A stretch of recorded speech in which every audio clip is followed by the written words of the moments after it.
All right, hello everyone and welcome. Hopefully you can hear me. We're going to get started. So welcome to our COP28 event, Disability Rights in the Climate Crisis, Climate Disasters, Extreme Weather Events, and Humanitarian Response.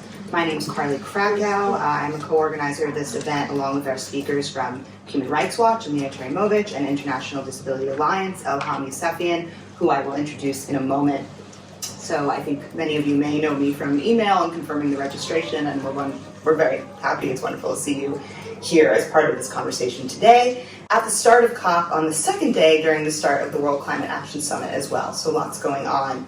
I'll be facilitating parts of our event today as well as speaking on the panel, so wearing a few different hats. And just to briefly introduce myself, I'm a faculty member at the NYU Gallatin School in New York and a journalist and writer. My work, which I'll talk a bit more about later, focuses on environmental and climate justice, human rights, and international law. And I write for outlets such as Al Jazeera, The Washington Post, Open Democracy, Javeria, and others. You can read more about that on my website, my name, carlykrakow.com.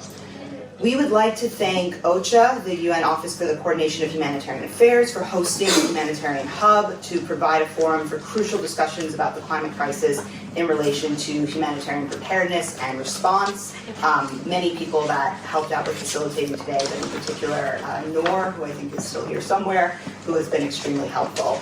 I also want to thank three terrific NYU Abu Dhabi students who are here with us today. We are planning to have a recording of this event to disseminate to colleagues and friends who could not be here in person and to make that accessible. And I want to thank these students for supporting the event team in this crucial way to make that online version possible and for being here. So my wonderful former student, Salama Al-Najjar, who studied with me in my environmental justice course at NYU in New York, as well as Stefan Midik and Amy Liao. So thank you very much. We also do have to share one disappointing update that our panelist Kwame Andrews-Daklo from the African Ableism Network was unavoidably delayed, had a flight delay, so he will not be joining us here in person today. But there is another event that I'll share happening next week at the WHO Health Pavilion where he will be speaking. So I'll share something about that in case you're interested. And a very positive, exciting last-minute update that we are grateful to have Javeria Afzal from HelpAge joining the panel today. And we are very grateful for her perspective on the rights of older persons in the context of the climate crisis and other issues. So an important announcement that we do have that other event coming up next week at the World Health Organization Pavilion, also looking at disability rights in the climate crisis with different areas of emphasis, but very much connected. This is on Friday, December 8th, so that will be the first day of the second week of COP in the Blue Zone. And we'll also have additional speakers, such as the UN independent expert on albinism and some others. So in many ways, these two events are sort of informally connected as a part one and a part two. And today, as we embark on COP, we have many tough questions to pose and descriptions of our hopes and expectations for the coming 2 weeks. And then at that point, I think we'll be able to take stock of where we are on some of these issues 1 week in. So we will talk more there about what we'd like to see beyond COP as well. So that is open to all accredited for the Blue Zone on December 8th, and there will be an online live stream if you've left Dubai or you can't be there in person and would still like to join. And you can find that on Eventbrite the same way you made your way here. We've designed this to be an interactive session, so the general structure will be that we'll begin with brief opening statements, around 6 minutes or so for each speaker in response to a question that I'm going to pose in a moment. And then each of our speakers, Emina and Elham, will lead a portion of discussion with bringing in some questions of their own. And lastly, we will have ample time for audience Q&A. So we really warmly invite and encourage you to jot down questions and raise them during the discussion portion. One of the fantastic and somewhat unusual things about COP is that we know inevitably so many of you here in the audience bringing your own expertise and lived experience on these issues. So we are truly excited to hear from you and look forward to that exchange, which we hope will influence the coming 2 weeks and very much beyond that as well. So now to our opening statements. Just want to open the discussion by noting that research overwhelmingly shows that the climate crisis disproportionately impacts people with disabilities, older people, and people with chronic illnesses and medical conditions. And that people with disabilities are often most in need during and after an emergency, but least able to access support. Our speakers will address what do you or your organization identify as the most significant gaps regarding humanitarian preparedness and response to inclusively address the needs of people with disabilities in the context of the climate crisis? And what outcomes would you like to see from COP28, again, especially as we are convening for this event right at the start of COP during the climate summit with about 2 weeks of negotiations ahead of us. And our very first speaker to respond to this is Emina Ćerimović from Human Rights Watch. Emina is a lawyer and senior researcher on disability rights at Human Rights Watch. She leads the organization's work on the protection of people with disabilities in situations of risk and humanitarian emergencies worldwide. She has documented the human rights violations of people with disabilities and older people during extreme weather events exacerbated by climate change impacts, including in Bangladesh, Canada, Germany, and Spain. So Emina, thank you very much for getting us started, and over to you. Thank you so much, Carly, for leading the organization of this event, and thank you everyone for coming here today. There's so many competing events happening, and it's even overwhelming for me. This is my first COP, so I really appreciate that you're here in this room and actually care about the issue of people with disabilities in climate change, something that was really not a topic before, and mainly thanks to strong participation of people with disabilities and their respective organizations. We're seeing more and more events and more discussions about people with disabilities and also older people in climate change. So just before I start, I would like to give a visual description. I have long dark hair. I'm wearing an orange skirt, white shirt, and an orange-yellow shawl. As Carly mentioned, I am a senior researcher at Human Rights Watch, and since 2015, I have led our work on the situation of people with disabilities in situations of risks, and since 2021 in climate-related disasters. So today I'm going to provide a brief overview of the research that we conducted in Bangladesh with concrete examples of how humanitarian response failed to meet the rights and needs of people with disabilities, which led to their deaths and to unnecessary suffering. And then I will wrap up my observation, this first part of the statement, with concrete steps, what needs to happen so that we avoid these kind of scenarios.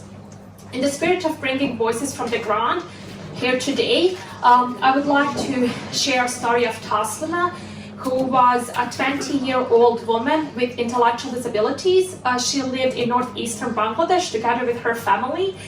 And I am not sure whether you all remember, but in 2022, in June, there was an awful, unprecedented flooding in Bangladesh. 100 people died, and more than 100 people, 7 million people were displaced.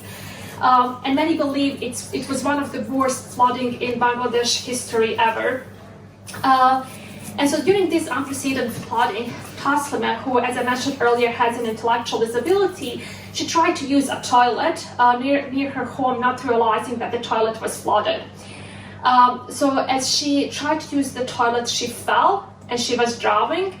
And by the time her father found her, he managed to pull her out, but she was not doing well. He tried desperately to find a boat, to find access to emergency healthcare. He couldn't. They were literally trapped in their homes for 10 days, and then she died. The flooding was so horrific that the family was not even able to bury Taslima, but had to wait for several days till the water receded for them to even be able to bury her.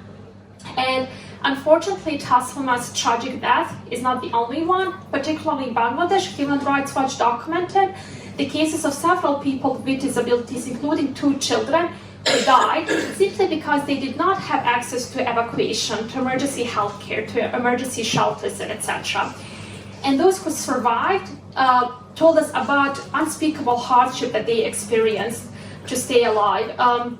Only a few people were rescued by emergency services, and most relied on family members or neighbors to actually stay safe and to escape the flooding. For those who did escape and who went to shelters, they told us about inaccessibility that they faced there.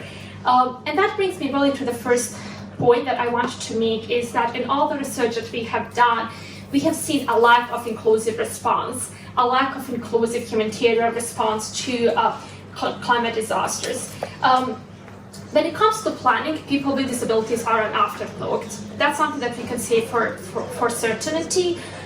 Humanitarian efforts to build a toilet for men first. I want to say that humanitarian efforts wouldn't build a toilet just for men. They would think of women as well. They would think, oh, we also have to build a toilet that women can access.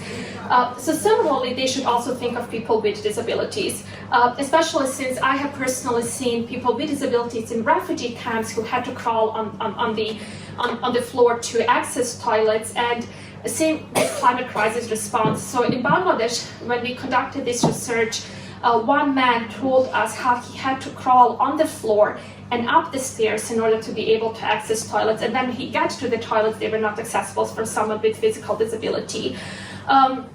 During this research, we also interviewed humanitarian organizations on the ground, and a representative of Humanity and Inclusion, as you know, is one of the rare international organizations that are focusing on providing support to people with disabilities, said that people with disabilities are generally left behind. And that's another point that I wanted to make. The marginalization and the lack of inclusion that we see in times without a climate change disaster is exacerbated during climate change disasters. And so the representative of Humanity and Inclusion told us that humanitarian organizations were not able to fully assist people with disabilities, especially in hard-to-reach areas during the 2022 floods. So just what needs to happen? And that's something that I really wanted to focus on more today, but later during the Q&A, I'm also happy to answer more questions about some of our findings. But what we keep saying together with organizations of people with disabilities is that we need more data collection. We need more research on people with disabilities. Recently, I've actually been trying to investigate how displacement is impacting people with disabilities, climate change displacement. There's so little on people with disabilities from academia, from humanitarian organizations. You hardly can find any information. And why is this important? Because without detailed and careful monitoring and reporting on the experiences of people with disabilities and what's happening, and same as actually goes with older people, the full impact of the climate disasters won't be captured, and without understanding what are the risks that people face, what are their experiences, the humanitarian response will continue to be not to be inclusive. So we definitely need more research and evidence. A second, and taking into account the crucial role of humanitarian agencies, and something that I did see in Bangladesh in particular, people with disabilities and older people must have equal access to humanitarian support just like anyone else. And governments and humanitarian organizations should facilitate equitable access to timely and appropriate emergency services, evacuations, accessible shelters, healthcare. We can't see shelters being built or shelters being designed if they're not accessible to people with disabilities. It's really so simple, and yet we see that as a failure in all the settings where we have worked. The third point I wanted to make is access to information. In all the places where Human Rights Watch has done research on the situation of people with disabilities and older people in case of climate disasters, we have documented over and over again that people with disabilities do not have access to information. The information is not provided in accessible formats. And when I mean information on how to stay safe, how to access shelters, how to access evacuation, rescue support, and etc. And then maybe just two final points I wanted to make is inclusion. So in the words of Delaware Hussein, he's the man with physical disability that I mentioned earlier in Bangladesh who had to crawl on the floor and up the stairs to access toilets. He said, as we are people with disabilities, the government should think of us more carefully and include us in decision making and on protecting us from floods. And I would just like to take it one step further. People with disabilities should not be merely included in decision making, but they need to be among the decision makers regarding climate change, making sure that their perspectives are heard and addressed. And that's really at the heart of Nothing About Us. And so my final point that I wanted to make today, since there's lots of discussion at this COP in particular about climate finance, and that is really something that I'm hoping to see come out of this COP, is that climate finance commitments should encompass the rights and needs of people with disabilities, reflecting government's obligations in funding decisions. So making sure really that people with disabilities are part of every decision and every discussion on climate finances, because they are, as Carly mentioned in her opening remarks, disproportionately impacted by climate change disasters. Thank you, Carly. Thank you so much, Emina. I think this is on, but hopefully you can hear me. Next, we will hear from Elham Youssefian, and then we will pick up on all of these points, as Emina was saying. We'll go to the discussion and look forward to your questions. Elham Youssefian is Senior Advisor on Humanitarian Disaster Risk Reduction and Climate Action at International Disability Alliance. Elham joined IDA in 2019, and she is responsible for leading and coordinating the implementation of IDA's strategy to promote and support the effective enforcement of disability-inclusive humanitarian action, response to forced displacement, peace and security, disaster risk reduction, and climate action. Elham's education is in international and human rights law, including a Master of Human Rights Law from the London School of Economics. And before joining IDA, Elham led diverse projects on disability rights, protection of refugees, violence against women, and other human rights and humanitarian projects. She is currently based in New York. So Elham, thank you, and over to you. Well, I'm currently based in Dubai. Okay. But thank you so much for the kind introduction, and hello everyone. I hope that your COP experience has been pretty smooth so far, as much as possible. Well, so you just heard about my areas of work: humanitarian, forced displacement, disaster risk reduction, peace and security, and climate action.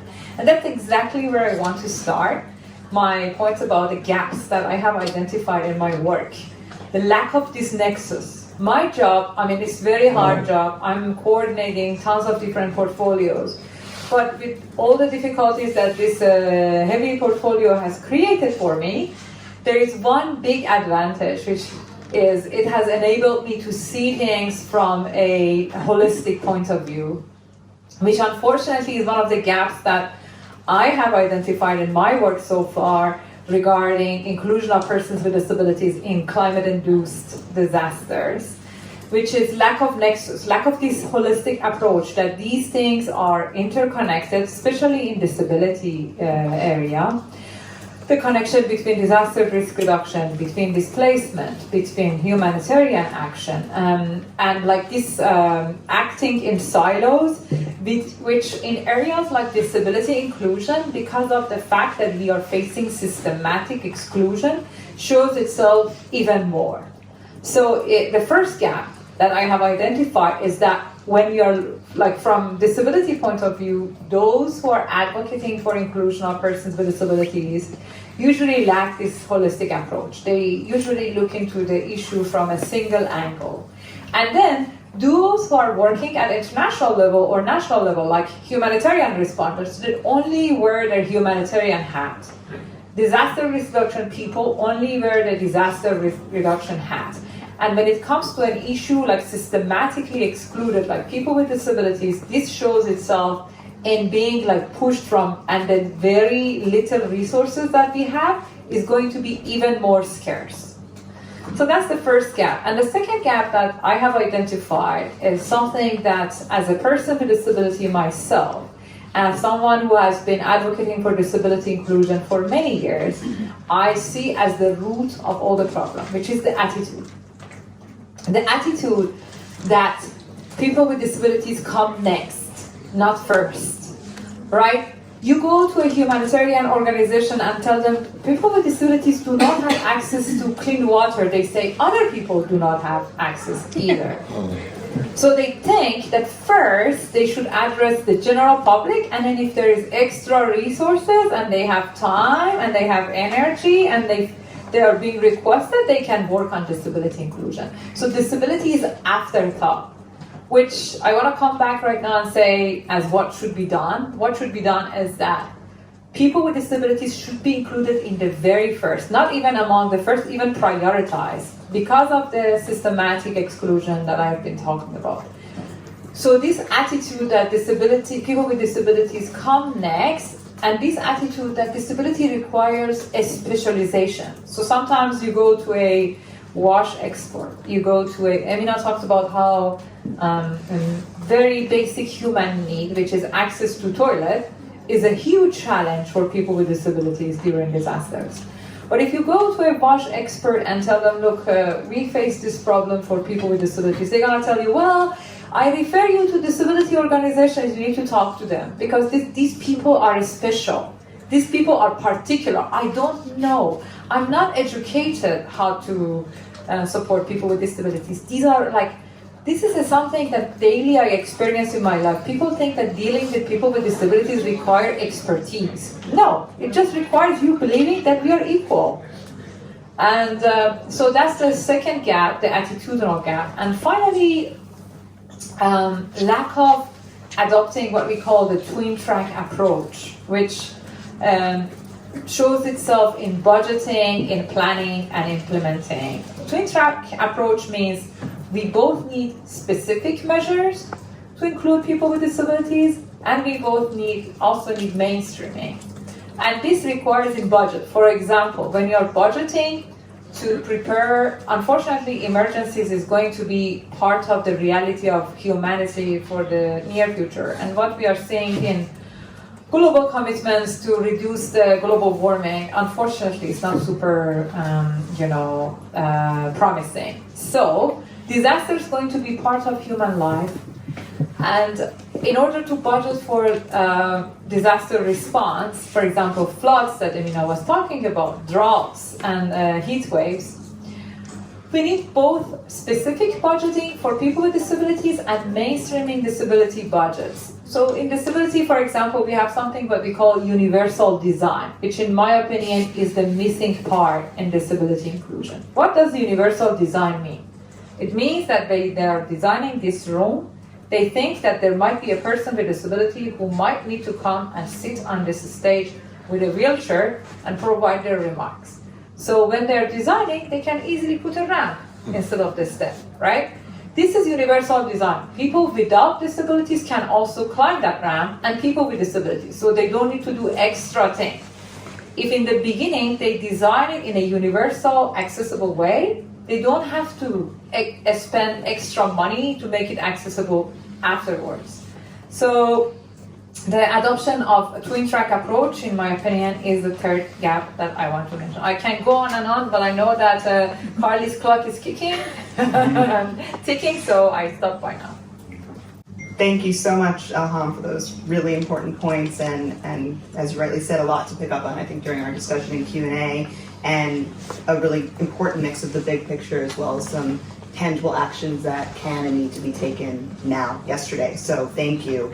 Our next speaker is Javeria Afzal. She is HelpAge International's Global Climate Change Advisor based in Islamabad in Pakistan. Please feel free, if anyone is based elsewhere, please interject and update us accordingly. It's a very international crowd, which is always exciting. She has over 15 years of experience in developing and implementing sectoral programs on resilience and adaptation, climate change adaptation, and disaster risk management. She has a deep understanding of critical development priorities, including climate change adaptation and finance, and has expertise in strategic planning, research, and knowledge management. So thank you so much, and over to you. Thank you so much. And I think I feel a little uncomfortable because I think Emina and Elham has so eloquently represented the vulnerabilities of people with disabilities and what has to be done. And I think they have identified very thought through gaps as well, which in a way actually apply to older person as well. So I'll just give a different angle. We are not realizing that climate change is happening, and so is the global population is aging rapidly as well. In some regions, it's happening more rapidly. Maybe, for example, in Europe, and in America, in Japan, in Southeast Asia, and others are just others are just catching up. For example, Africa and South Asia, from where I belong. So two global phenomena happening simultaneously, and they're happening in silos, and nobody's talking about how they would interact together. So recently, HelpAge, which works for the rights of older people so that they can live a dignified life with well-being and income security. We are a network of more than 190 network members, and we are based globally. And what we have realized is that the climate change scientific community, for example, the IPCC and the UNFCCC, nobody is thinking about how the global population is changing. There is a demographic transition happening, and if you intersect both these phenomena together, maybe the climate change adaptation and mitigation planning or the budgeting might look different. So in a way, there's a lot of supply of actions, but we are not looking into the demand. So for example, Elham very rightly talked about that how people with disabilities are quite vulnerable to heat waves and cold waves as well. If you apply the same phenomena to the older people, their body can't regulate this temperature, they can't feel that. And if we are not taking this into consideration, how are we going to have the demand, how are we going to have an appropriate energy supply for older people who are quite vulnerable to heat waves? So I think these are some of the things that we have to critically look into that. HelpAge, just before the COP28 launched a paper, Climate Justice in an Aging World. You can all access the paper from our website. And the paper has identified this gap that according to the IPCC, we have different models. They're talking about SSP 1, 2, and 3. And all these scenarios don't look into the demographic transition. The scenarios do talk about the fertility and the mortality, but doesn't talk about this aging boom and what to do in terms of climate change times. Just to give you some statistics, by 2050, 1/5 of the population will be older person, and 80% of these older persons will be living in low middle income countries. And we all know that the low middle income countries are already faced with climate change challenges. Emina talked about Bangladesh. From where I am in Pakistan, we have 33 million people affected by floods in 2022 alone. And I'm sure there are many countries which doesn't have the population of 33 million. So just imagine 33 million people impacted by climate change. And if out of this, 1/5 of them would be older by 2050, you can look into that, how the climate change challenges and how people have to adapt and become resilient to climate crisis. So the paper, our discussion paper is talking about, it's very important that we build the resilience of older people to climate change catastrophes, and it could happen in different thematic areas. For example, in the health sector, we know that older people are prone to chronic illness as well, with NCDs and other disease as well. And in times of climate crisis, they become more vulnerable to them. So I think it's very important that the health and the well-being is talking about the aging population as well. I think WHO is already talking about this decade as the global health decade for healthy aging. And I think it's very important on December 3rd when they talked about health issues, they are not ignoring the aging population who are impacted the most by climate disasters. At the same time, I think it's very important that we should be talking about age-sensitive climate action, not only gender-specific, not only disabilities sensitive, but also in terms of age as well. How to look into that, and maybe build a phenomena where we can build the lifelong resilience. So the people born in low middle income countries can already adapt to climate changes, so that when they are over 60 or 60 plus, they know how to cope with the situation. I think the paper also identify a gap, that there is a lot of discussion about youth involvement in climate movement, which is fantastic, which is excellent. But at the same time, we shouldn't ignore the lived experience of older people. And I think it's very important not to be sarcastic about that maybe older people are the people who have caused the problem. I think it should be the same blame game as like the global South blaming the global North, that you have caused the problem, now you know you need to solve that. But maybe what we need is a whole of society approach, bringing the generations together. And we are calling it intergenerational solidarity on climate action. We need to bring youth groups and older people and people with disabilities on the table to talk about this situation. And just to bring the conversation back to the person with disability, I don't know if you know that 46% of the older person have one disability or another, so it's very important that when we are looking into inclusive climate action, we are also not only talking about person with disabilities, but we are also talking about older people, 65 plus and then 85 plus as well. I think with thanks to the health, all the health increments that we have, people are now living longer, but at the same time, they have the energy and the capacity which could be utilized for climate action.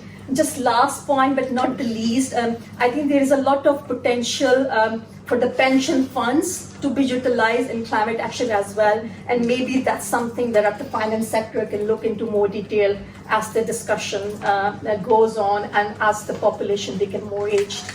Thank you, I'll stop here. Thank you so much, Javeria. Again, these are such fantastic points for both big picture analysis and then tangible, concrete things that can be done in the short term, and this really crucial group of older persons worldwide who are pushed out of these key conversations when they should be part of this inclusive decision-making process. So more to say on that, but thank you so much to each of you. I'm grateful that we're having this discussion and having it at this point in COP. Now, my other half as a panelist, I want to briefly emphasize how we must consider and include communities and persons who have been impacted by long-term forms of local environmental injustice. As we know, the climate crisis is, of course, global in nature. That's what we're all here to talk about and make changes in that context. No corner of the Earth will be unaffected by temperature rise and extreme weather and disasters, which we're already seeing so much evidence of. But we also know that these impacts are not equally distributed, of course, and that people who are vulnerable because of disabilities, medical conditions and illnesses, and also people who are displaced, who are residing in armed conflict zones, or who are dealing with the long-term aftermath of war and war toxins, are disproportionately susceptible to harm from the climate crisis. So I'm going to speak a bit about how when a community's collective health baseline is systematically lowered over decades, that means they are more vulnerable to whatever it may be, rising temperatures, unnatural disasters, and other climate-induced challenges. So to explain a bit about what this means and what we might see about this at COP over the next 2 weeks, or what we may not see but would very much like to, I'm going to share a bit about my work on a concept I call toxic saturation. So I've focused on communities in places such as Iraq, Vietnam, Gaza, where the UN Secretary General and an abundance of UN officials have, of course, noted that we're seeing unprecedented humanitarian conditions currently, and many other places around the world where civilian communities have been devastated by war over years or decades. And I've documented how existing frameworks of what we would normally call toxic exposure are no longer sufficient if we look at conditions for these communities today. And I'll talk a bit about Iraq and what Iraqis are facing as a primary example with the brief time I do have, but as I've mentioned, this is unfortunately something that affects numerous communities around the globe, and it's not only a concern for people affected by war. I'm sure some of you here today have your own examples and experiences in your own home countries. There are also, of course, sacrifice zones around the world. Just one example, Cancer Alley in the United States, where people are forcibly exposed to various types of toxins, including from the petrochemical industries, across generations and for decades at a time. So happy to bring in other examples later in the discussion as well. But turning to Iraq, 20 years after the US-led invasion and occupation, civilians are living with disproportionate and devastating rates of birth defects, cancer, lung conditions, and more that are linked to the use of burn pits, depleted uranium, white phosphorus, and much more in the wars beginning both in 2003 and 1991. These are severe, life-altering, and often fatal conditions. Just to give a sense, anencephaly, for example, is when a child is born with an underdeveloped brain and an incomplete skull. Another condition involves a buildup of fluid that puts pressure on the brain and enlarges the head. So very severe and, again, often fatal. Just to briefly explain what the source of all this is, burn pits, for one, are open pits of waste, sometimes as large as an American football field, used by militaries to burn and destroy munitions, chemicals, plastics, and medical and human waste, typically with jet fuel, so very toxic cocktail there. And this has gotten a lot of attention, you might have heard, in the past couple of years, because in the US, legislation was passed in 2022, this was called the PACT Act, to recognize and address the impacts of these burn pits for US veterans. So in my work, I'm saying that that is important and necessary, but also what about Iraqis? What about all civilians? Many of whom are people with disabilities because of the toxins they forcibly encountered and because of war injuries, people who are not only exposed to toxins during short-term military deployment, but continue to live amid these toxins today. So I argue that existing framings of toxic exposure, that's not adequate language. It suggests forced contact with toxic substances. But in cases like Iraq or Vietnam, where children continue to be born with congenital anomalies from the use of Agent Orange in a war that ended about 50 years ago, people are drenched or saturated for years with their health constantly under siege from war toxins and the remnants of weaponry. So how does this relate to COP, and what do I think needs to change and can change for the better? Firstly, recognizing the severity and duration of toxic saturation has tangible and legal consequences, because acknowledging that toxic saturation is not merely a past atrocity, something of wars from the past, but also an ongoing threat harming civilian health as long as there is not adequate cleanup, as long as there is not adequate health care and compensation, this impacts how issues of compensation can be approached. So recognizing toxic saturation as an ongoing threat also means that governments, the UN, and other major actors must embrace their roles to address this ongoing problem. And this is not only a matter of acknowledging or apologizing for past harms. So in COP28 specifically, COP opened yesterday, I'm sure all of you know, with momentous news about formalization of the long-awaited Loss and Damage Fund. And I was at COP27 last year, maybe many of you were as well, and you'll remember there was so much pressure just to get this on the agenda in the first place. I was at the UN General Assembly in New York in September, and again, perhaps some of you were there, and there was an event on the side of the Climate Summit, which was on the side of the UN General Assembly, to continue to hash out loss and damage. So at least from a formal public standpoint, this is a big turning point and a promising start to COP. Obviously, a lot has been going on behind closed doors in the past year, but this formalization is significant. At the same time, advocates and activists, of course, have already noted that the millions in funding pledged so far are a mere fraction of the billions that are needed, but there is some progress underway. So many developed world powers, the United States included, have pledged significant amounts to the fund and want to be central to that ongoing discussion about how it will be implemented. And this is connected to broader priorities for many developed powers about wanting to be taken seriously and active at major forums like COP.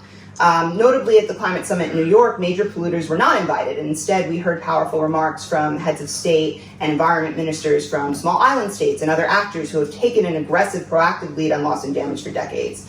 So I want to point out that people who have been devastated by war toxins and toxic saturation in various forms over decades are often the very same people who are going to experience and are already experiencing loss and damage because of the climate crisis. So governments and other actors must recognize this relationship and understand that countries cannot continue to refuse to recognize the impacts of war toxins on communities, again, Iraq, Vietnam, Gaza, many other places, while also claiming to fully embrace and support loss and damage efforts. So any progress on loss and damage is something to celebrate, and again, credit for this goes to the countries and advocates who have been pushing for decades. Perhaps we have some representatives in the room even right now. And of course, there are still questions about implementation and about how that fund is going to be hosted. And again, come to the WHO event and maybe we'll have more answers in a week. But to conclude, I want to say that we need to continue to pressure world powers to acknowledge that all forms of environmental injustice must be recognized, local, global, and obviously these are often really one and the same, just different forms. And without recognizing what the scholar Rob Nixon calls slow violence, without recognizing what I'm identifying here as toxic saturation, there is no way to achieve sustainable, authentic climate justice. So we can't hope to merely anticipate climate disasters and other existential threats from the climate crisis that are already unfolding adequately if we don't also acknowledge and address the health needs for people with disabilities and people who have been affected by toxic saturation in various ways. So there's much more, like all of our speakers, that I could add, but I will leave it there and happy to build in the discussion and happy to pick up on any of these points as we continue. So thank you for your attention to this. And now, putting on my other moderator hat again, We will go to the next segment of the event where we're going to have some open discussion among the panelists before finally going to questions from all of you. And I'm going to turn it back over to Emina, who's going to pose a question for our next portion of the discussion. Thank you. Thank you so much, Carly. So another thing that came up in all the research that I have done at Human Rights Watch when it comes to climate change, people with disabilities and older people, is how much existing inequality and poverty is impacting people's ability to stay safe during climate disasters. It's impacting their ability to mitigate climate change. It's impacting their ability to adapt to climate change. But also what we have seen, and it was particularly evident in Bangladesh, is how much a climate change disaster is exacerbating poverty and inequality that people with disabilities are already experiencing. So to give you an example, all people with disabilities and older people that were included in our research told us they lost their homes, they lost all their belongings. If they had chickens or other animals, they were washed away. One young woman with a disability lost her brace that she needs to put on to be able to walk. That's actually supporting her to walk. So people with disabilities lost their assistive devices. And the poverty is both impacting the ability to stay safe, but also the poverty is increased after our climate disasters. And since we are talking about humanitarian response, the one question that I did have for my colleagues at this panel is if they could speak to how poverty and inequality should be taken into account when planning, designing, and implementing humanitarian response.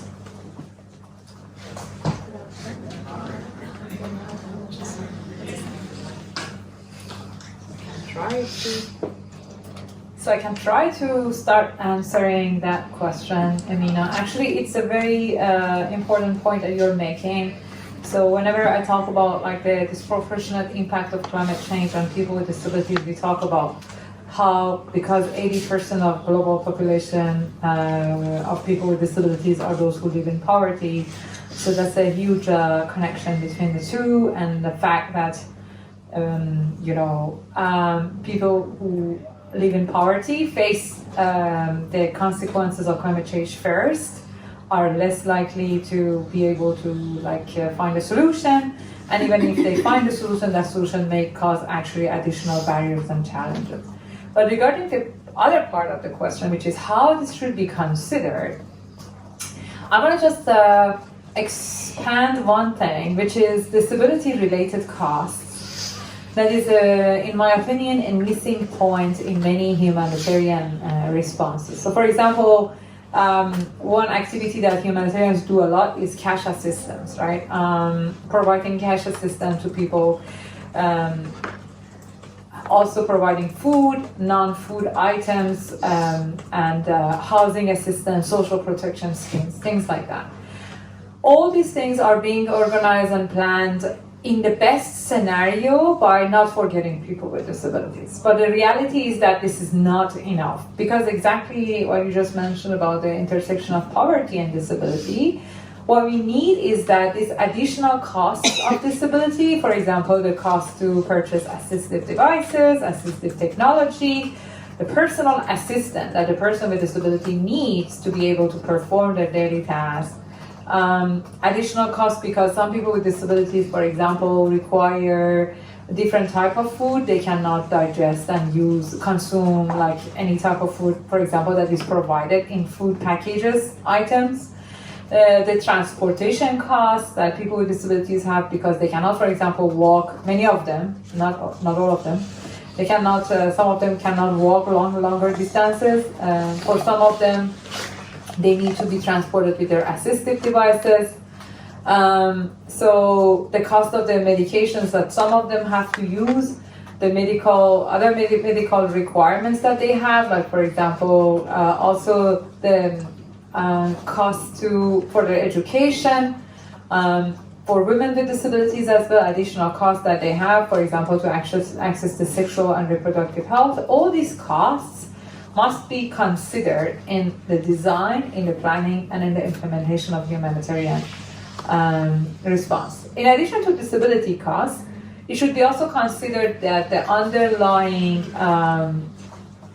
consequences and the systematic, like long-term poverty, also in many situations is coinciding with low literacy. With that means that information should be provided in not only in accessible format, but also in plain and easy to follow language. And easy to read or plain language is useful for many people, much more than we imagine. People without disabilities always tell us, oh, these easy to read versions are much more useful for us. So I think there is a line connection between difficulties in accessing to education and poverty that needs to also be considered in humanitarian response and planning. So that's all that I can say. Yeah, I think I can just add what Emina and Elham has said. I think two things are very important. I think one is that older people are not a homogeneous group. And then, if you're talking about poverty and inequality, it means that it depends on where they live, what sort of a coping capacities they have, what sort of an income they have. And if we are saying that by 2050, 1/5 of the total population will be older people, and 80% of them would be living in lower middle income countries, that means that they would be highly vulnerable to climate change, and they are living in poverty in situation where they don't have enough to cope with the situation. So I think these are two alarming things happening, and when then overlap, we can see that the older people who doesn't have the coping capacities to cope with the situation would then be, most impacted by the climate change disasters. So I think that's something that, we also practitioners working with DRR and climate change realize that people who already have vulnerabilities and situations would be more vulnerable to climate change. So I think it's a reality that these are the people who are on the front lines of climate change impact. I think that the other thing which is very important to highlight is that the needs of older people when a crisis strikes, we have usually seen that the governments come up with one approach fit for all. So they will come up with food assistance, or they will come up with health assistance, and they will think about communities as one group, not looking into that the communities have different characteristics, have different needs and different risks. I think that's very important. So if you're talking about older people, then people would need assistive devices maybe, and that's very important that there are specialized agencies who are going to provide that. The food and nutrition is another example. I have seen in many parts of the world, because of the flood situation, the excess is cut off, and food is thrown from the helicopters. And if you're talking about a person with a disability, older people who already have mobility issues, how can they get the food? And then you're providing the food that they can't chew, So I think there are specific things that governments and international organizations have to look when it comes to humanitarian assistance to older people and older person with disabilities. I think the other angle which is very important is to also look into this phenomena, this age-sensitive phenomena in climate change action adaptation planning and mitigation plans as well. And when we are assessing the needs of communities, we need to come up with age-sensitive tools and techniques so that we are able to correspond to their needs as well. I think one is the support that the governments and international agencies can provide on the ground, but it's also advocacy and lobbying. We have to constantly lobby with the government to think about the communities which have different needs. And they have to constantly think about that. And I think the other important point which Elham alluded to in her first statement was the budgeting thing. I think it's so extremely important once you have realized the need assessment and the risk of communities who have different needs to budget for that. If we are not going to budget for that, how are we going to provide them the right assistance in time of humanitarian response, whether it's response, it's recovery or long-term development? So I think it's very good heartening to see a loss and damage fund, operationalized and donors putting money in that. But equally important is that how this money is going to go to the communities who need that. So I think that's an important question that we all need to, hammer on and think about, that how the money needs to reach the communities who need them the most. I'll stop here. I'll just add something on that responds to this question about poverty, but also picks up on some of the great points that have been shared.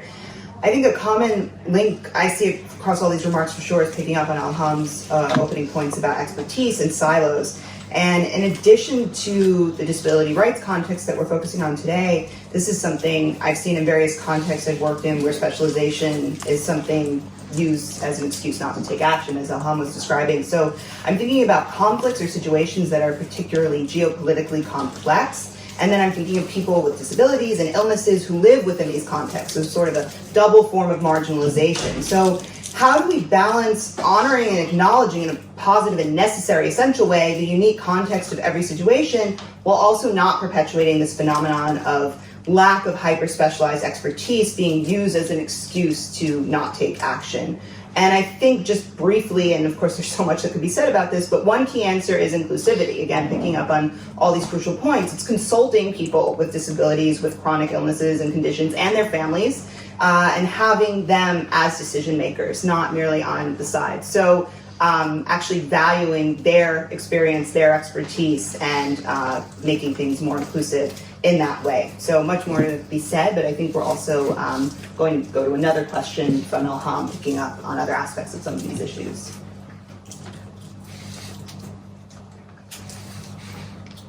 Thank you so much. So my question to my co-panelists is about cross-constituency collaboration and what I call being inclusive in our inclusion advocacy work. So what do you think we as the disability advocates and other colleagues who, I'm glad we have a colleague from the older person group with us here, but it sounds to be a little bit more challenging to build these bridges with other groups, especially in the climate change agenda, like indigenous people, young persons, women, how we can all unite and what disability group can offer to them, and what do you think, where do you think we should start to build this cross-constituency? Because it's just, in my opinion, too much, like our goal is too big and our resources are too limited and the situation is so urgent that it doesn't justify acting in silos. I mean, I talked about silos in my first statement from like a different thematic areas. Now I want to talk about the different groups of people. And also, my colleague mentioned the intersectionality somehow, but I do want to emphasize that a little bit more and see how we can build those connections and what is missing in this area. Thank you, Elham. I mean, that's a really important question and something that we have encountered since actually I've started working on disability rights more than a decade ago. It is that exclusion that we see in general. So with groups, for example, I mean, just think about the fact that 15% of the global population are people with disabilities. And it is a family that everyone can join. All of us can have a disability at any moment. I personally have a mental health condition that I acquired as a child, and due to armed conflict that I survived in Bosnia and Herzegovina, and I've grown up with many people with disabilities, and it's part of the community. But in general, it goes back to this question of exclusion. So the fact that that other groups are not including people with disabilities. So, if I speak to women's group, it's like, oh, we are presenting women. I was like, yes, but there are also women with disabilities. There are also children with disabilities. There are also, indigenous people with disabilities. There is that exclusion. I just wanted to reiterate that problem that you identified really well, Elham.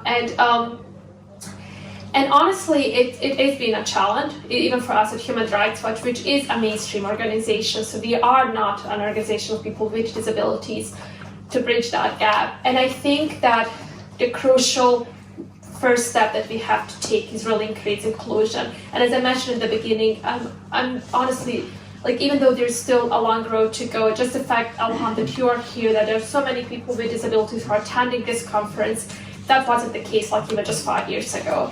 and the fact that we are seeing an increased number of people with disabilities attending. So also just as maybe as heads up, Elham is actually organizing an event on Friday as well, 8th of December, where she is actually bringing these different groups to talk about, what we all are trying to achieve, and it is to address the climate change. So the first thing is inclusion, is awareness raising, and it's really is about talking to. I mean, even in my work with humanitarian organizations, I remember when I investigated the situation in refugee camps in Greece in 2016. You might remember the so-called migrant crisis in Europe, and none of the toilets or showers were accessible to people with disabilities. So we went to speak to humanitarian organizations to ask them why, and they told us, oh, we just didn't think of people with disabilities. And I think same applies to climate change, and all the groups that are working on addressing climate change is that they are not thinking about it. So just to say to this audience today, since you are here, are there interventions that you can make? Are there tweets that you can put out? Are there things that, it's really, that's why we are here. The only reason why I decided to come to Dubai for this climate conference is really to meet as many people as possible and just to put this on their radar. I do have some sheets later about why disability inclusion matters that I'm happy to share, and also a QR code that maybe the audience can take a look at and use in the advocacy that you are doing as well.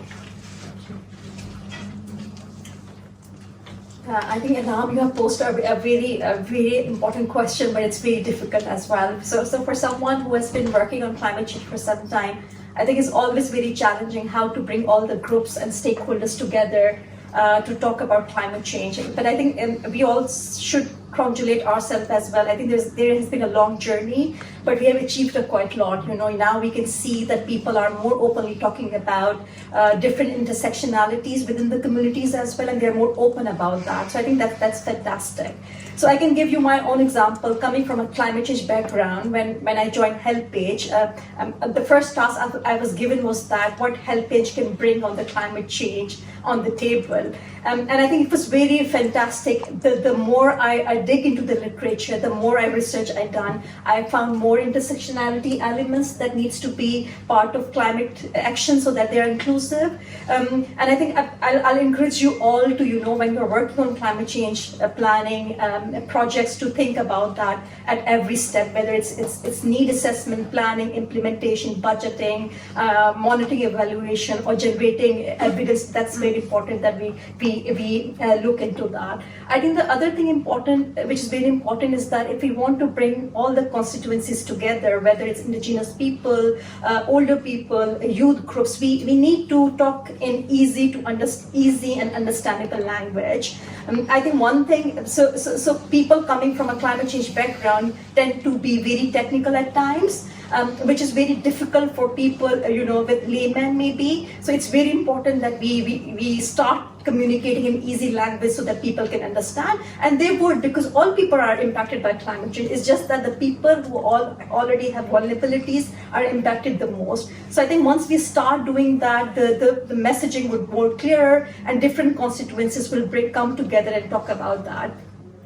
I think one thing that when we talk to the youth movements and youth groups, it's very, very important, because they are also talking about that youth people should be involved in a meaningful way, and older people or people with disabilities are also talking about that we have to be involved them in a meaningful and a participatory way. So in a way, we are talking about bringing the agency of these people together on one topic, which is climate change. So I think we have to recognize that each of us has an agency and a voice. And if we have a collective voice, then we'll be more impactful as well. So I think it's important to recognize that.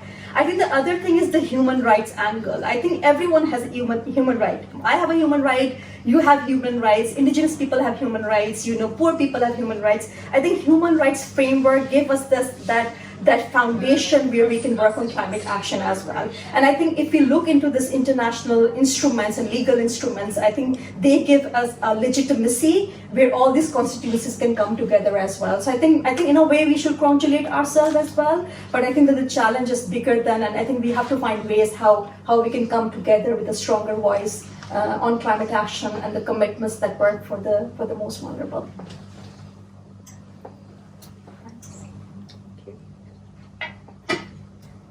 So yeah, again, I mean, just emphasizing that this is not a niche issue, and the damage that framing does, picking up on many of the points. Everyone experiences illness, everyone grows older, everyone has a disability or a chronic condition at some point themselves, or knows someone who does, whether in their family or a friend or a colleague.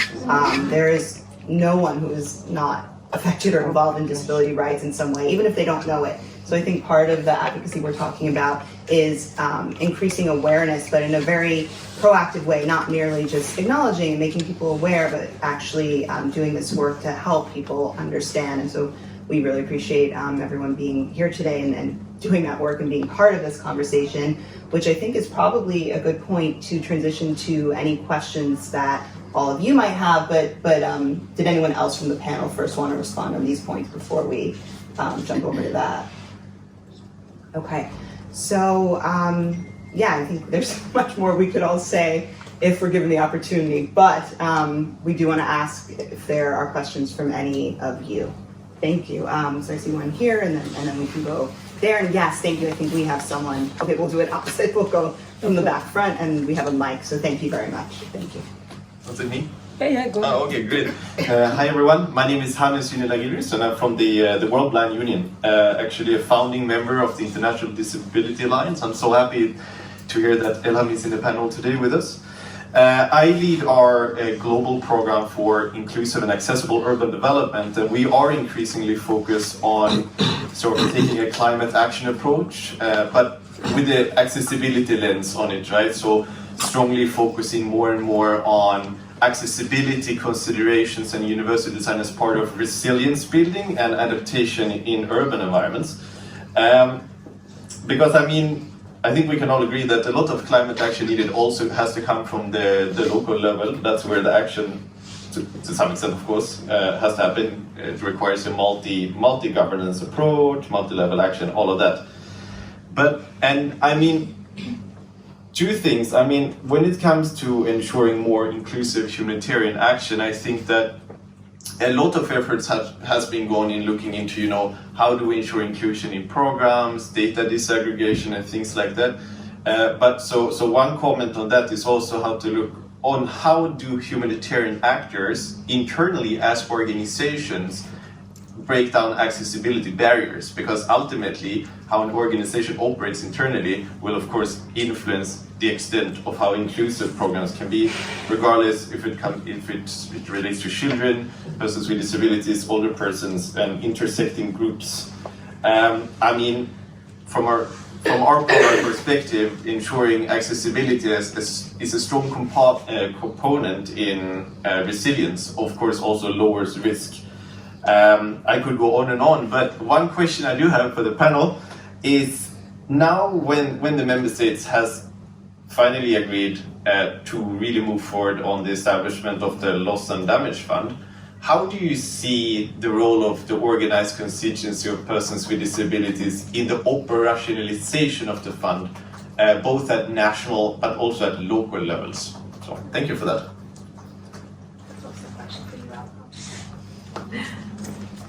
Do you want to collect more questions? Do you want to go ahead and, if not, we can go to the next, but if you have something to add, maybe we could take this one and then we'll go to the one in the front of it. I think essentially asking about loss and damage and the organized constituency of people with disabilities and operationalization of this, locally in particular. Yeah, so right now the conversation on loss and damage is in the process of establishing the fund itself. So at that level, I think what we really need as people with disabilities is, number one, that the disproportionate loss and damage experienced by people with disabilities is recognized and is part of the allocation of funds is one of the principles governing how the fund is being established, how the fund is being managed. We also hear about the Santiago network, which is being established to provide the technical support, which I think it's important if that network could be inclusive of people with disabilities and provide that technical support from a disability perspective point of view as well.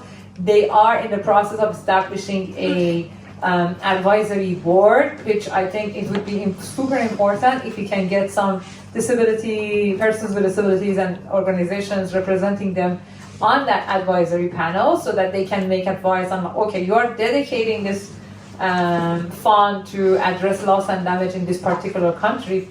Consider what I was referring to before, like disability costs, or what Emina was discussing about poverty, or other challenges that people with disabilities face.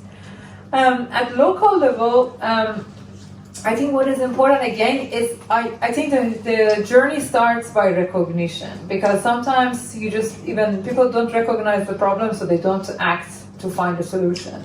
So I think the first step is to recognize this additional loss and damage, like why this is happening, what is exactly happening, and how it's been happening, and then to consult with people with disabilities on how that should be addressed, not making prescriptions for them without consulting them that, okay, yeah, you're experiencing this loss and damage, we're gonna do this to address it, but ask them how we can address that and let them lead as much as possible. Right now, there's a hot conversation about how these loss and damage funds should be channeled. Either it should be channeled through governments. And I think that people with disabilities have a strong argument on why it should not be challenged just through government, but through a more participatory, transparent, NGO and people-driven way to make sure that people with disabilities, including alongside with other underrepresented groups or marginalized groups, are being included. I hope, Hannes, I answered your question. Thank you. Yeah, I think I'll just add, I think Elham has eloquently answered that, but I was just thinking about non-economic loss and damage aspect as well. So in a way, when we talk about loss and damage, automatically economic losses comes into our mind. But I think specifically when we're talking about non-economic, and this is something that connects with older people and aging population as well, because we're talking about loss of heritage as well, maybe loss of culture as well, a loss of lived experience as well. So I think it's very important from that angle to bring that aspect, and only the communities who are experienced that can bring that. So I think it's very, building on Elham's point, if they are going to operationalize the loss and damage fund, and there is a committee and steering group made, it's very important that they are talking about the non-economic losses and damages as well, which wouldn't be recovered, and what we are seeing in terms of, building the resilience of people, it's very important that they learn from their lived experience as well, and build into how the future would look like. Thank you. Thank you both so much. And then I think we had another question right here. Yes. Hi, my name is Eva, and I'm actually from Impact Europe, previously known as the European Venture Philanthropy Association. We are a sister organization of Asian Venture Philanthropy Association. I see some people here from the region. So we basically work with the supply side of finance, with impact investors. And I came to this session to learn also. I personally have a lot of experience working with social entrepreneurs, working on the disabilities issues and so on. What kind of struck me in the discussion is, I was actually happy to hear you, the International Disability Alliance, because I think there are maybe a couple of topics that I want to cover. First of all, is there actually a collective standpoint, as you were saying? Like, I know even from my experience, I'm Polish, and I have seen, how organizations working of different types of disabilities, how they are siloed, right? And how they are competing with each other for funds, for support, for different things, right? So it's probably a rhetoric question, right? But to what extent there is actually a collective, even you were saying, you look at as an alliance, you are looking from the accessibility perspective. All right, so who is looking at the other angles, right, and at the other challenges. Is there actually an entity, right, that is representing different types of disabilities, right, or people affected, right, and do those entities talk to each other? I mean, we have the UN Convention on Disabilities. I remember a big effort in Poland when we were trying to ratify it and so on. I don't know whether there is anything in the convention related to humanitarian support and how it should be inclusive. Maybe a good moment to make an amendment, right? And then there is so like kind of chaotic, probably couple of points. Which one thing that I'm also thinking is there is an issue of awareness and understanding of this topic, right? I mean, I live in Poland, and when the escalation of the war happened in Ukraine, we had seen it, the challenges of the displaced people internally, but also the refugees that came to Poland. A lot of disabilities, mental disabilities, autistic people, many of the entrepreneurs, social entrepreneurs that I know, we've been working on trying to bring money, to organize support for autistic people, to do cancer treatment and all this kind of stuff, right? But I'm thinking also that even in our own community of impact investors, right, we have many impact funds and many corporate institutions are actually investing in green solutions, climate mitigation, and so on. At the end of those investments, there are final beneficiaries, individual people, communities, and so on.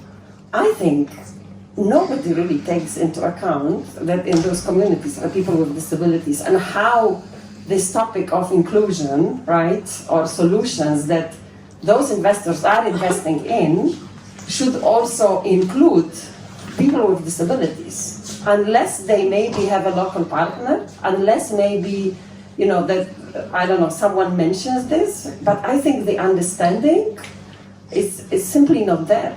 So I think there is this topic of awareness raising, how in those different communities affected by climate change or crisis, like Carl, you were mentioning a lot about that, right? I mean, I was absolutely devastated by the situation of people with disabilities in Gaza as well, right? It's horrific.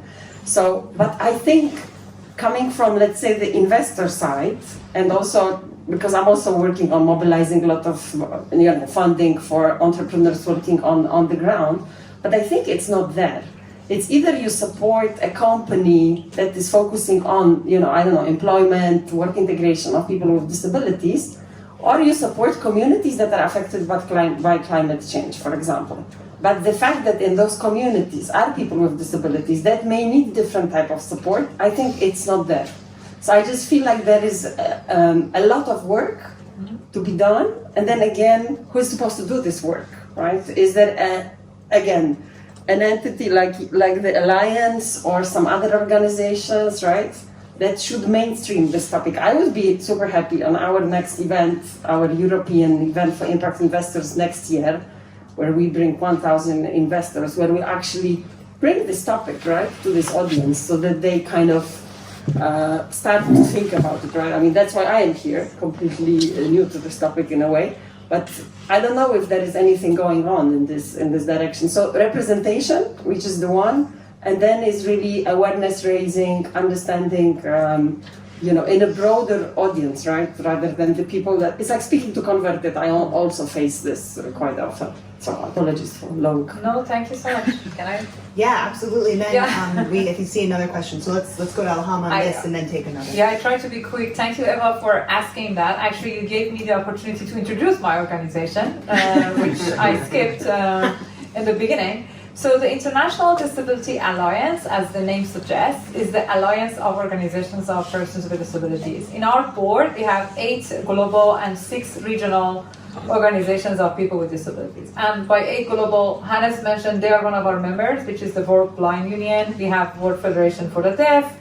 We have an organization called Inclusion International, which is organizations of people with intellectual disabilities. We have an organization of people with deaf blindness, so on and so forth. And then at regional level, we have another organization which might be interesting for you, which is the European Disability Forum, which is by itself, for example, is composed of national organizations of people with disabilities in Europe. And those national organizations by themselves are being composed of local organizations. We have colleagues in the room who are, like we have our colleagues from African Disability Forum in the room here with us, who are basically representing national organizations of people with disabilities in Africa. So overall, we have counted, our organization represents 1,100 organizations of persons with disabilities. Okay. Thumbs up. Thank you. I think that was all interlude. Yeah, I think someone was calling to say, yeah, she's doing great. Huh? So that's that. Of course, we still do not claim that we are representing all people with disabilities. We do not claim that the organization is being like super democratic and everybody can have their views included. But we do have this interesting, important structure in place, which needs to be strengthened, needs to be expanded, and all of that. But it is there. So that's the first thing.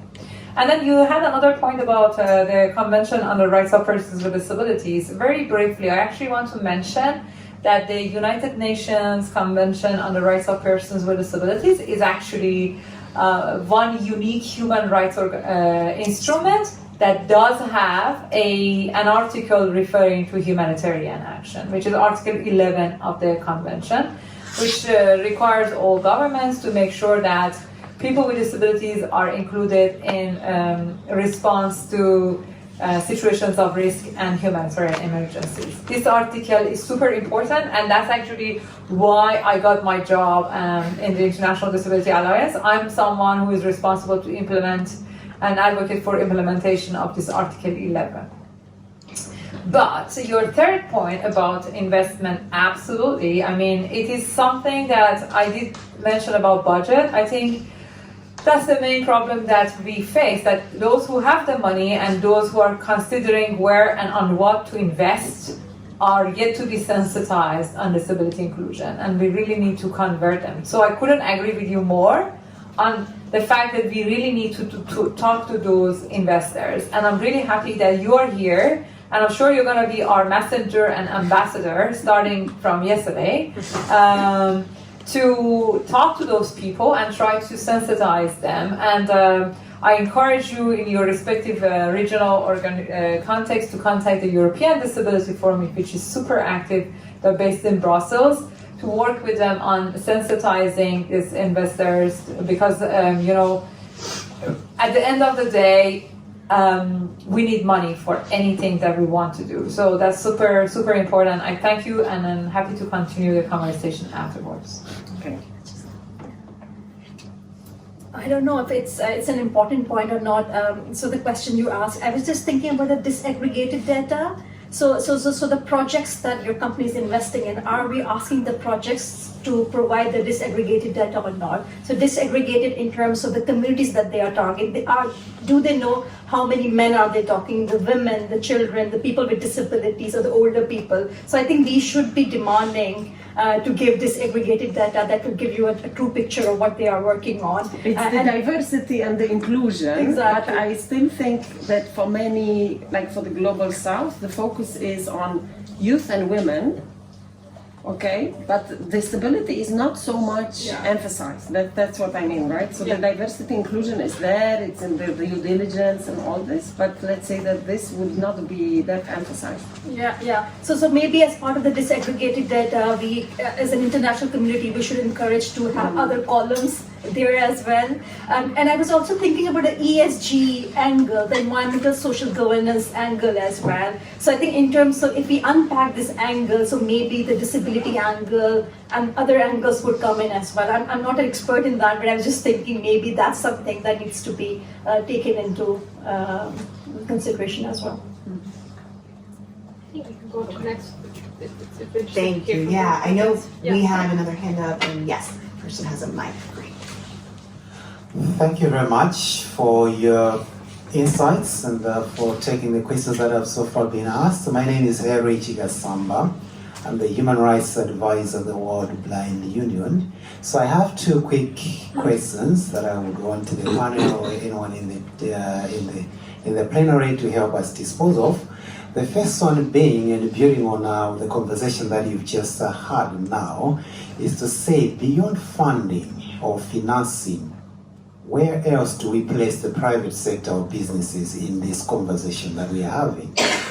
And the second one, I'm looking at, there's been several mention of including persons with disabilities, consulting with them, but the worry that we do have, and I think this was also shared by IDA in one of their global survey reports on participation of OPDs, is to say, how do we deal with the threat and the reality of tokenism within that spectrum altogether? Thank you.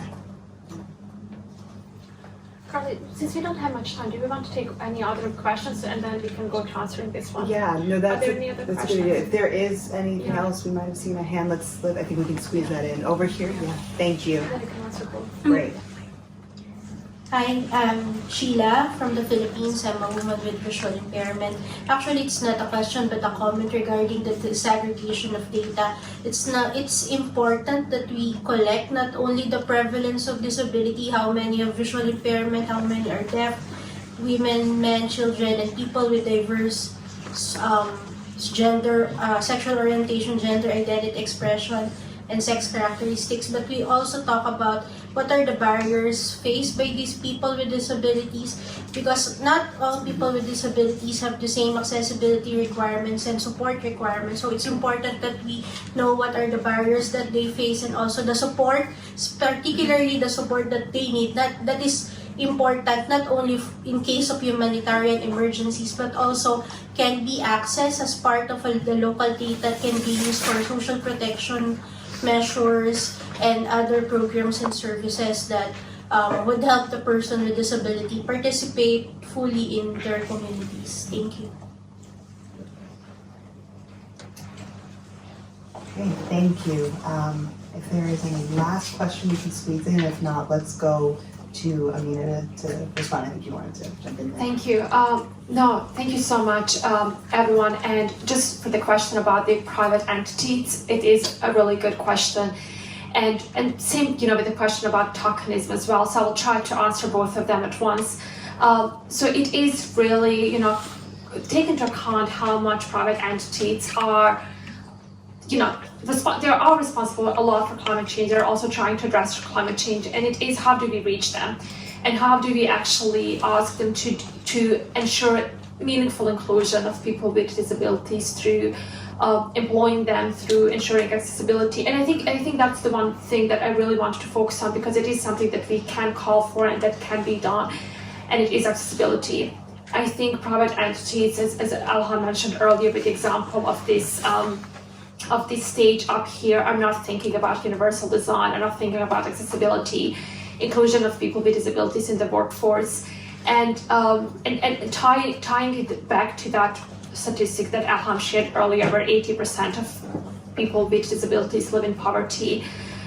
It is really about a holistic approach. We can't address the impacts of climate change on people with disabilities by making sure that humanitarian response is more inclusive. We have to ensure inclusion across the board and across the sector. And again, it goes back really to awareness raising, to talking about it, to creating opportunities, and for all of us to come together and to have these discussions and to bring it forward. And that's why I'm really grateful that Eva is here with us today, who is from another kind of sector. And we do see you now, as Elham mentioned, as an ambassador, because that's really how change happens. And again, I'm also planning to attend forums and events during this COP that are not related to disability, but where I hope I can make those points and call on private entities, stakeholders that are not already sitting around this table discussing these issues, to start considering them. And I know that you all will do the same as well. So from my side, I just want to emphasize, I think our colleague mentioned about human rights and how human rights framework bring all of us together. So I just want to emphasize something we have in the human rights conversation called obligation to protect, which is what we, I think, as human rights, disability rights advocates should use a lot, because we all know that private sector is super responsible for the global warming. And this is not just a disability problem, this is a global problem. At the same time, the means to hold them accountable is super limited, right? So what we can do is to advocate with governments to hold this private sector accountable about what they do, which causes loss and damage to all of us, including people with disabilities, and also to force them to implement their obligations under the United Nations Convention on the Rights of Persons with Disabilities as much as they are eventually registered somewhere. So I think this is something that actually in disability rights area is in general quite left out. They all focus on governments and also focus on the United Nations agencies. We do less, at least I myself do less on private sector, which is, I always think that this thing about human rights and business and human rights conversation is need to be converted, as Eva used this language of converted. So those are among those who are not converted yet, and we need to tackle them. But I think, yeah, so the frameworks of human rights and business and human rights, responsibility to obligation to protect, these are the areas that could be used. Also, there are some constituencies that are more related. For example, the trade unions that are working with like laborers and like bringing together trade unions. There are science and technology groups that we need to engage with. So, I mean, in general, I want to summarize that as I see very happily by just audience in this room that the number of people with disabilities advocating for inclusion in climate action is increasing. We need to divide the job. It's not my job, it's not Emina's job, it's all of us and more than all of us in this room job. So we need to divide the job between us and each of us try to address one part of the problem together and as individuals and as groups. Otherwise, like, it's a lot of work to be done. That's all from my side, and thank you. Yeah, I think because there is 5 minutes left, so I think I was just thinking about that from a private sector perspective. I think there's a lot of conversation about greenwashing as well. So I was just thinking, maybe as Elham was saying, I think it's very important to each of us, talking about this and talking about the different intersectionality that we are talking about for the last 1.5 hours, and then thinking about the roles and responsibilities as well. And I think at the start of this conference as well, I think one thing that the current presidency said that whoever has got the badge now has the responsibility to work on climate change. So I think in a way we all now need to work together and exchange knowledge so that we collectively are pushing for climate action that are more inclusive and that are not only tokenistic but also not go into the way of greenwashing and really working for the communities who are impacted by the climate change. Thank you so much. I think a lot of key points about the tough questions that we're all going to push one form of advocacy throughout these 2 weeks, whether, again, it's on loss and damage and celebrating wins and positive outcomes, but also saying, okay, there are issues here, and how are we going to address these, and how is this going to be inclusive, and if it's not, how do we push for that across a whole range of issues. And again, I think that obviously creating pressure so that the negotiations reflect the demands of people like those who are in this room, but also spaces like this where we can go into this in detail and then work on advocating together. So on that note, just because of time, we will leave it there. Thank you so much for being here today. Again, I just want to mention there are actually 2 more events next week. One at the WHO Health Pavilion on December 8th at 3:15 p.m., I believe, in the Blue Zone Health Pavilion. Another actually on climate equity and inclusion in the Greening Education Hub on December 6th, so that's Wednesday, 10:30 a.m. back here in the Green Zone, not in this building, one of the other hubs around this site. And then Elham, I know you have another event, I believe, also on the 8th. I don't know if you want to just mention for people how to find that. Yeah, that's on the 8th at 6:30 p.m. in Side Event Room 2. So, as they call it, SE or Side Event Room 2. Which is about national human rights obligations and climate change. So it's not just from disability. We have a speaker from indigenous group. We have someone coming from the gender perspective. And we have conversation about how national climate obligations need to include human rights perspective. So you're all welcome to join.